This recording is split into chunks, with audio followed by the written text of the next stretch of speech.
Many are watching the presidential race, but a handful of tight House races across the country could decide who controls Congress. And those races aren't in the usual battleground locations.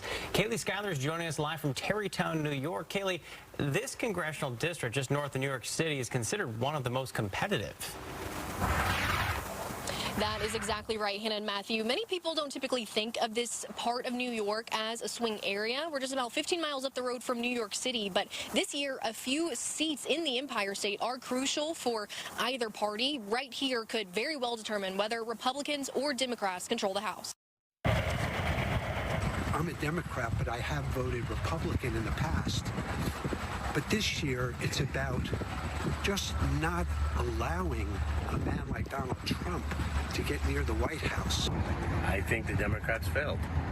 I think what they promised never didn't take thought, and I'm looking Republican. Emotions are high for voters in New York's Hudson Valley for the presidential race and the contentious House race in their district. So this is one of those races where it looks like a total toss-up, and given the state of play nationally, majority control of the House may come down to this seat in New York 17. So these voters might be picking the next Speaker of the House for the United States.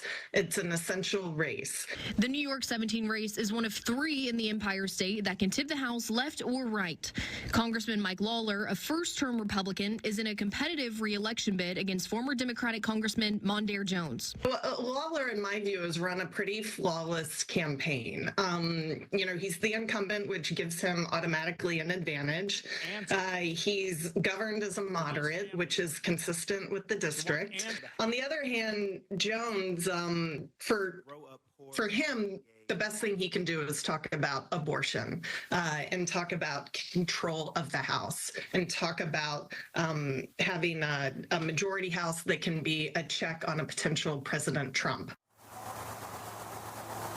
Tamman says the impact of who controls the House really depends on who wins the presidency. If the president and the House are in the same party, they can potentially get more done. But if they're in opposing parties, you can expect more gridlocks on Capitol Hill. In Tarrytown, New York, Kaylee Schuyler, Fox 13 News.